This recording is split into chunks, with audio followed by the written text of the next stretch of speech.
Welcome aboard, applicants. Let's begin with the First Year Law Students Exam June 2014, question number 4. As with all of our essay questions, we begin with the call of the question, so let's go there. Number 1, is wholesaler likely to prevail in its suit? Discuss. 2, what remedies, if any, may wholesaler reasonably seek? Discuss. Well, right here we know, what our call is, but we don't know what our area of law is. So let's sneak a peek up at the paragraph above and see if that gives us any indication as to what area of law we're dealing with. Right here, breach of contract. I'm going to highlight that right here, and that gives us our area of law, contract law. So, as we begin answering our two calls, is wholesaler likely to prevail in its suit? So write that down.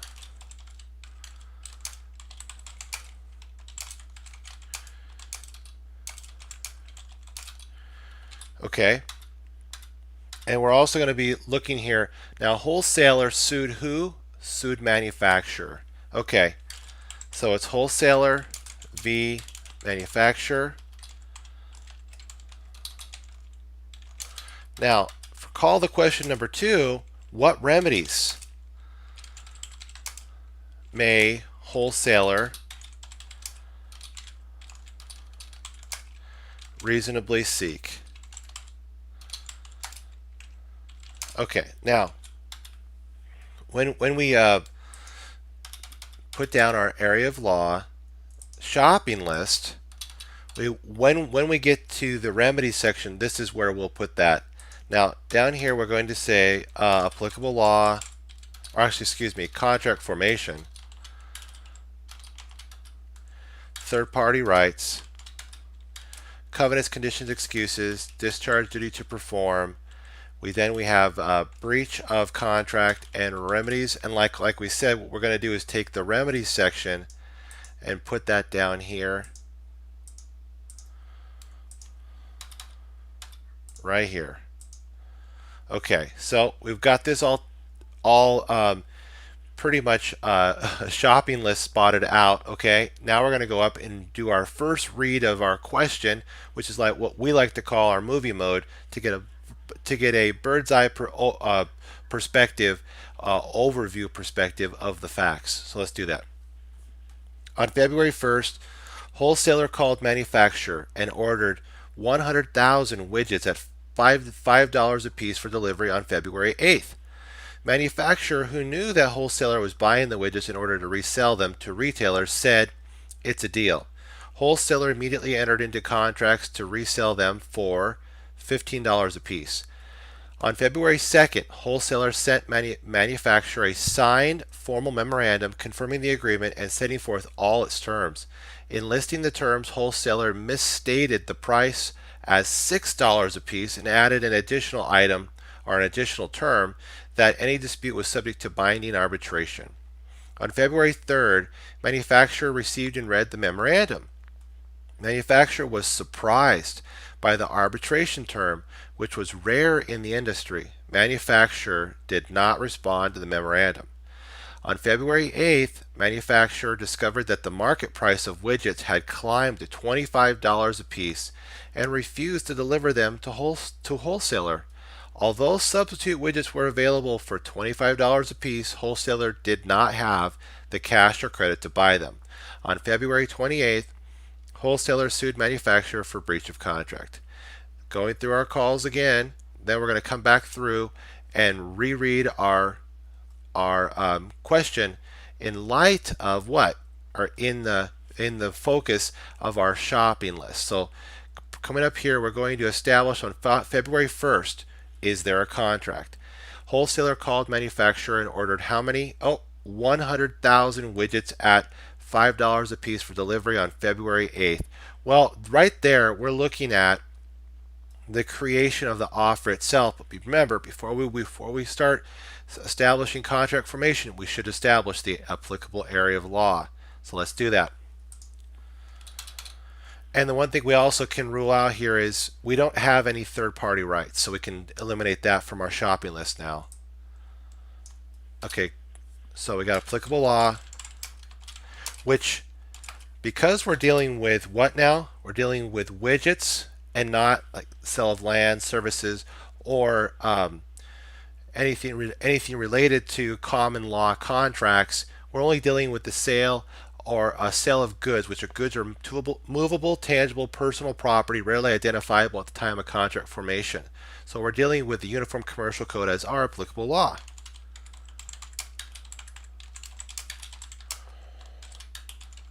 Remember the extra provision we're going to put down here. Are we dealing with merchants? Remember, merchants are those that regularly deal in the goods in the kind stated in the contract, or who hold themselves out as having special knowledge or skill related to said goods. Now, wholesaler, it doesn't necessarily say that they let's see here. Wholesaler called manufacturer ordered 100,000 widgets.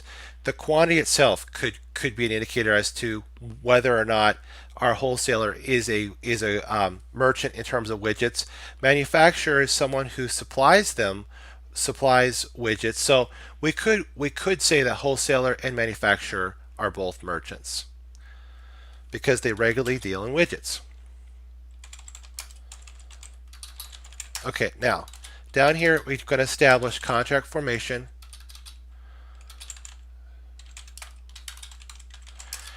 Validly formed contract contains legally enforceable offer, acceptance, consideration without applicable defenses to contract formation. We want to make sure to talk about our offer. Now, in terms of offer, remember we bring up intent to be bound, and we have definite and certain terms. And remember, our definite certain terms, we have Q-tips. And subject matter. Okay, so our quantity here, I think we already know that. That's 10,000 widgets.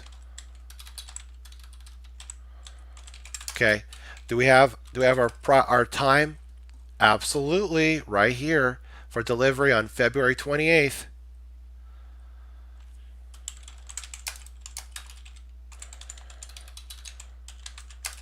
Sorry, February 8th, excuse me, February 8th. And then interested parties, wholesaler and manufacturer. Okay, and then for price term, that was $5 per widget.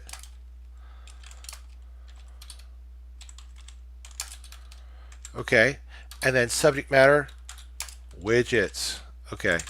Okay, so we have a definite certain terms. We have intent to be bound. Where's our intent to be bound? That's when wholesaler called manufacturer and made the order of 100,000. So we have 100,000 widgets. So we have a valid offer made by wholesaler to manufacturer. So now let's look into acceptance if consideration. Make sure to put that down there. See if I have a statute of frauds argument.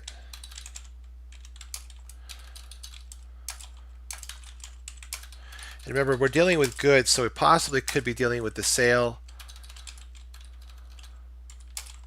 of goods, $500 or more. Okay, now coming up here, now manufacturer who knew that wholesaler was buying the widgets in order to resell them to retailers said it's a deal. Now, knowing what we know in contract law, what is it that this is technically getting at? Possibly two forms of remedy, okay? And it also, though, says that there's been an acceptance here, because what is it that manufacturer is going to, or what is it that wholesaler is going to say about the term "it's a deal"? Or the communication, "it's a deal." He's going to say, he or she's going to say that indeed manufacturer has accepted the offer. So let's make note of that. This is when manufacturer said it's, make sure I'm getting this right here, it's a deal. That's right.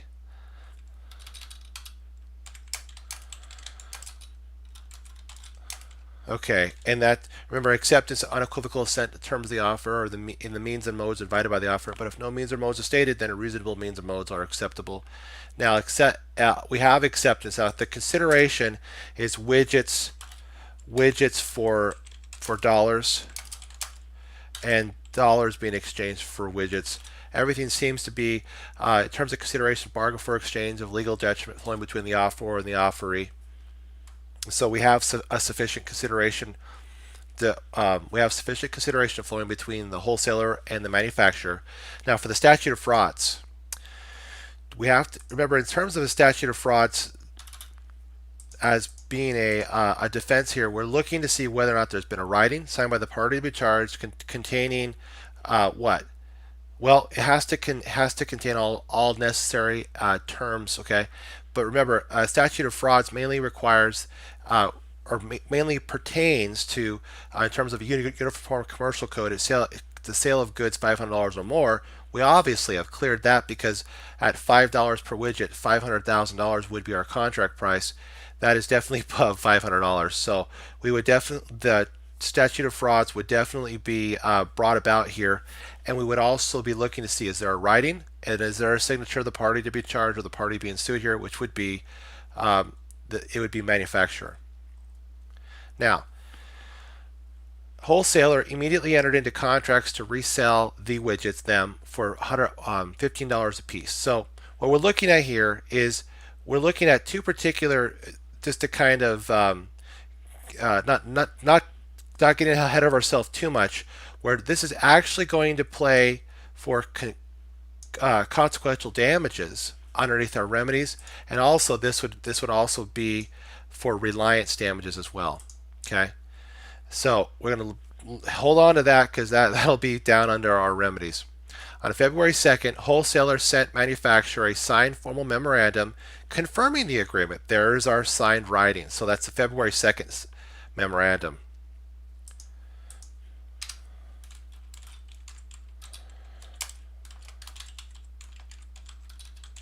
But remember, there's something unique about this too that I think, before we got ahead of ourselves, in listing the terms, confirming the agreement, setting forth all its terms, in listing the terms, wholesaler misstated the price term as $6 a piece and added an additional term. Okay. First of all, they confirmed the agreement, setting forth all the terms that were talked about up here on the February 1st agreement. In listing the terms, however, wholesaler misstated the price term as $6 a piece. Now remember, what technically is that going to be? That was going to be down here under defenses, mistake, and remember, it's going to be mistake, error in transcription,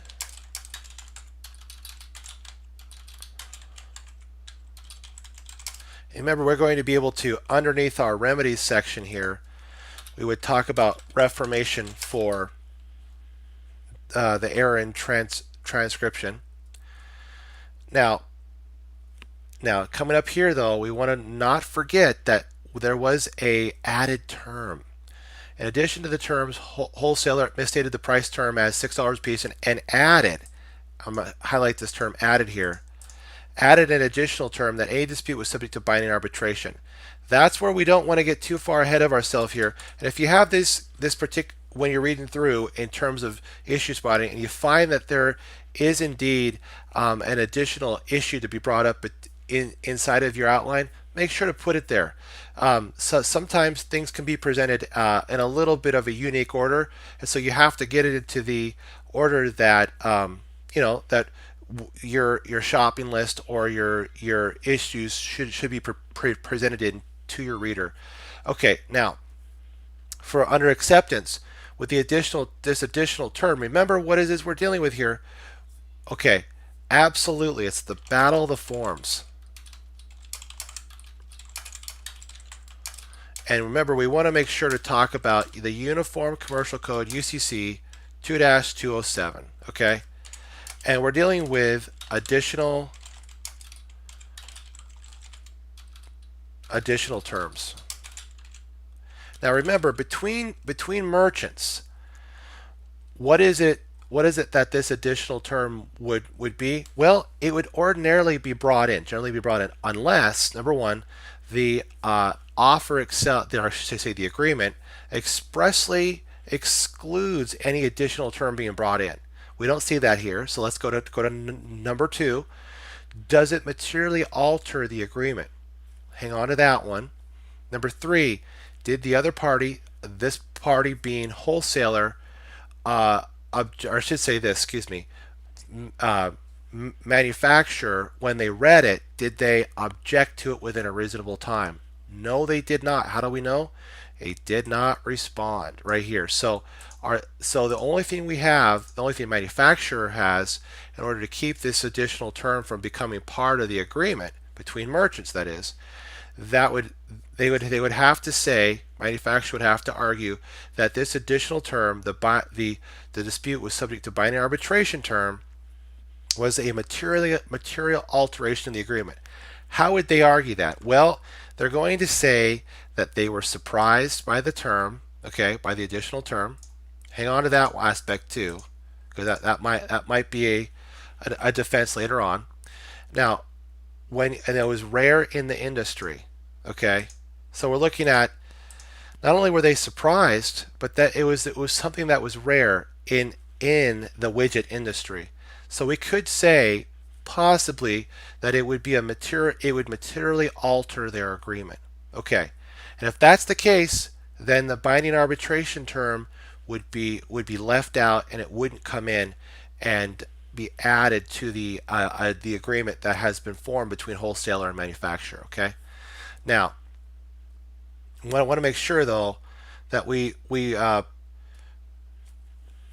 reference in our writing that it was the February 3rd aspect to this. I want to make sure February 2nd memorandum, but we also have plus the February 2nd or February 3rd receiving and reading. Okay. And we want to make sure to put that in there because it's February 2nd and February 3rd. I'm sorry, excuse me, this is not right. I need to put this up here. Thank you for your patience. Oh, right, you could, okay, excellent observation here. We could, well, see, the knockout rule would knock out different terms. See, this is an additional term. An additional term, if it materially alters, remember we talked about that. If the offer itself expressly excludes any additional term being brought in, which it didn't, or number two, it materially alters the agreement, which that could be argued here because of it being a surprise as being included, and number two, something that is not generally it's not something in the, how'd they put it here, rare in the industry.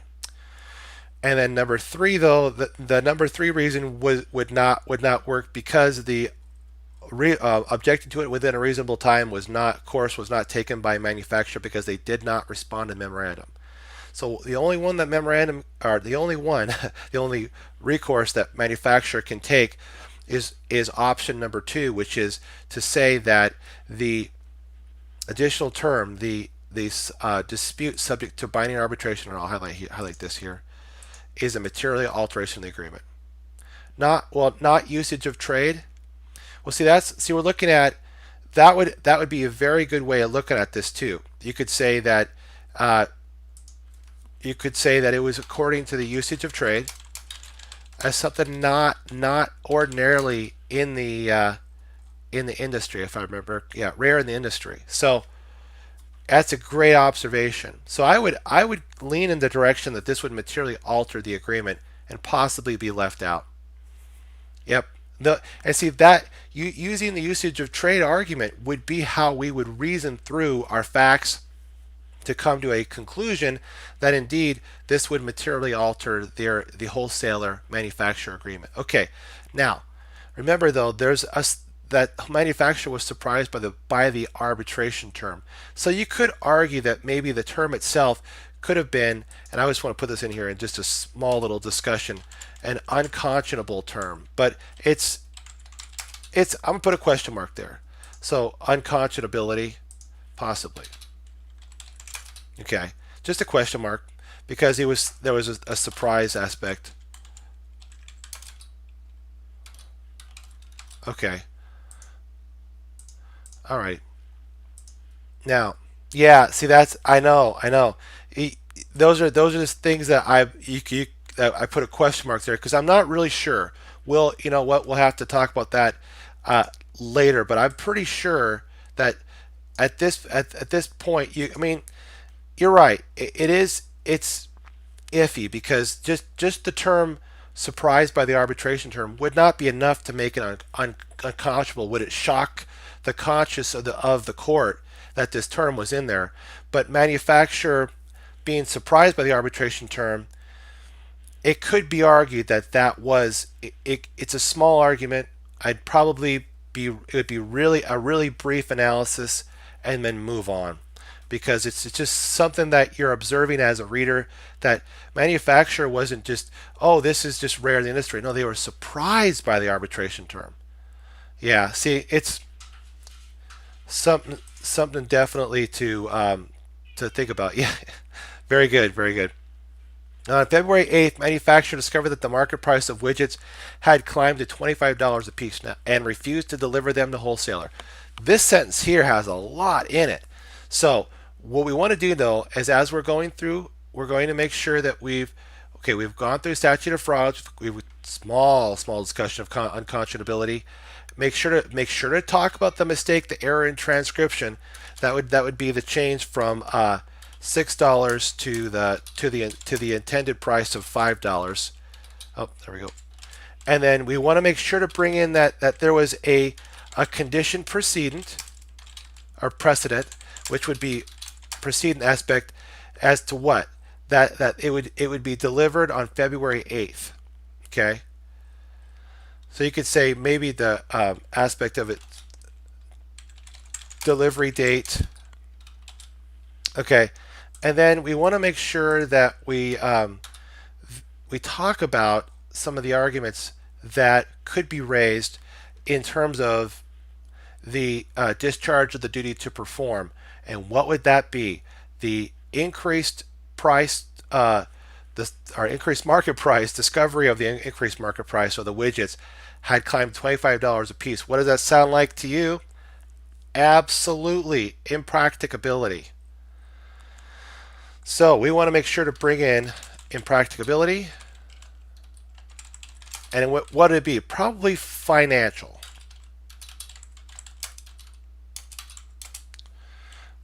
And then we want to make sure that we want to couple that with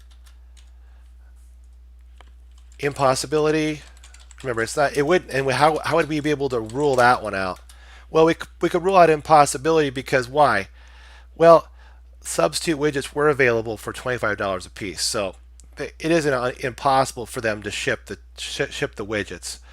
Financial impracticability, that the essence of the contract itself, the practicability of the contract itself has become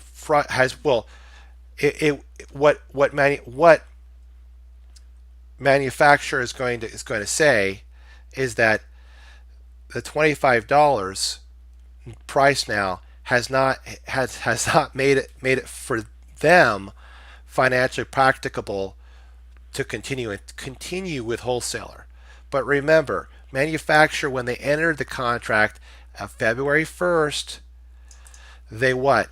They assumed that there would be possible market flux. These are things that go with probably the widget industry. That it could have market price fluctuations, which indeed took place here on February 8th, and that's something that manufacturers assumed when they entered into contract with wholesaler. So they can't just back out because the prices jumped to $25 a piece. So that wouldn't work. And then we want to make sure to follow this up with frustration of purpose. The purpose for contracting hasn't been frustrated. And then we want to make sure that we talk about the fact that the refusal to deliver them to wholesaler, that's an anticipatory repudiation. Absolutely.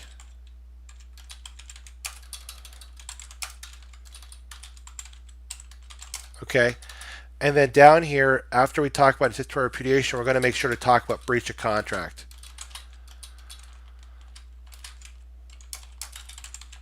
Remember, under breach of contract, what is it that's going to assess what type of breach we're dealing with, material or minor, right? But what test are we going to use? Absolutely, the perfect tender rule.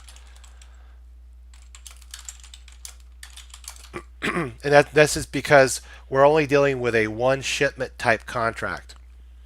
Had it been a multitude of shipments, we might be dealing with substantial performance.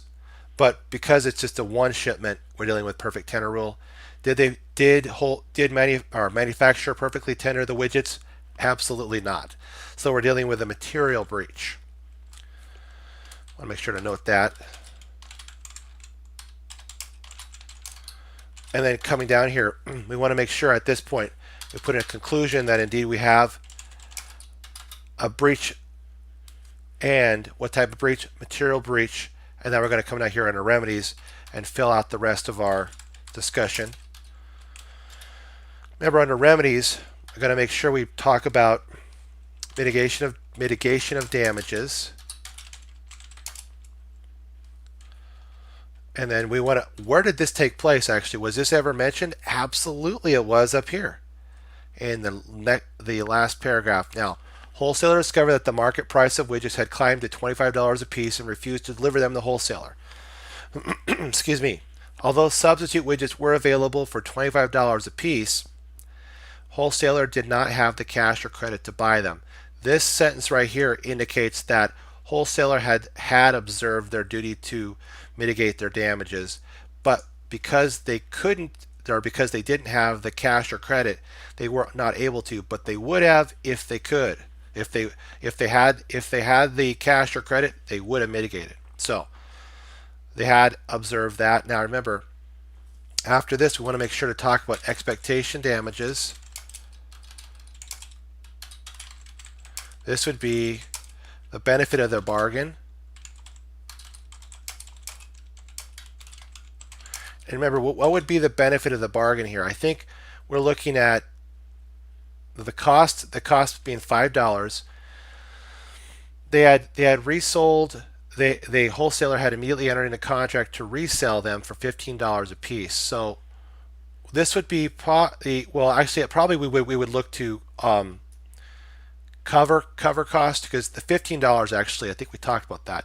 That would be the Reliance damages. So we'll want to make sure we make a note of that down here. After expectation damage, we're going to make sure to talk about Reliance damages.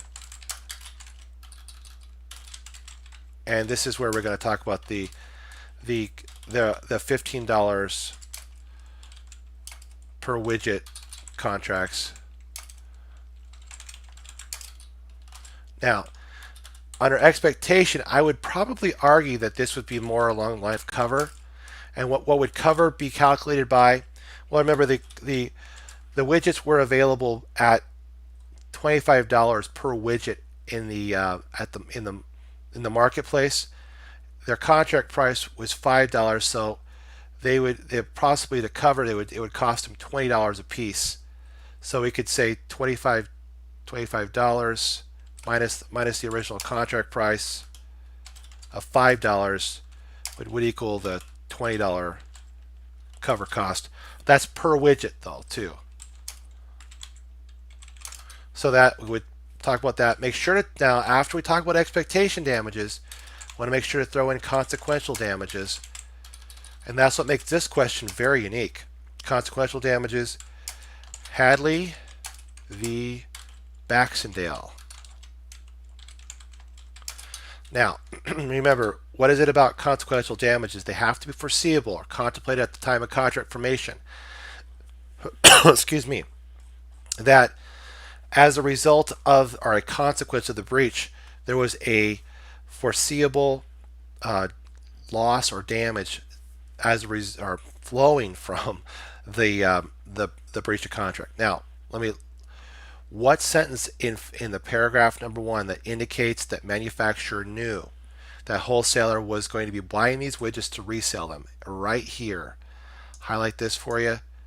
Remember how we said that this was going to come back for consequential damages? It has right now. The manufacturer knew this, so they knew at the time of contract formation it was foreseeable that if they breached their contract with wholesaler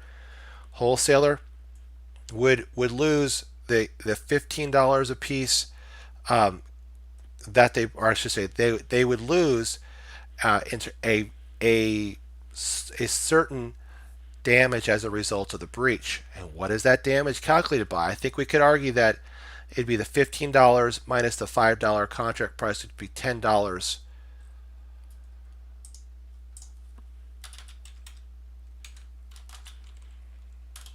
This is the cost, $15 per widget minus the original $5 contract price, which would be, they'd be losing, I think we could argue $10 per widget. Now that would be as a consequence of the breach. And I think that wholesaler would prevail in proving up consequential damages. Now, and then we talk about Reliance Damages, which is the $15 per widget contract price. I'm sorry, $15 per widget in terms of the contracts that wholesaler went out and made with. I'm sorry, let me say that right. Wholesaler immediately entered into contracts to resell the widgets for $15 a piece. That's what I was referring to in terms of the Reliance. And then they want the reformation remedy to change the $6 price to the $5 price. And then want to make sure at the very tail end we throw in incidental damages. Any particular damage that would flow from mitigating the breach would be tackled under incidental damages. Make sure to throw in a quick conclusion as to what our remedies are. I think we can pretty much wrap this up. The only one that we'll just come back and talk about here for a minute. Do you guys think about the consequential damages? Is it the $15 per widget, or is it the $15 minus the $5 equals $10 per widget price? What do you guys think about that?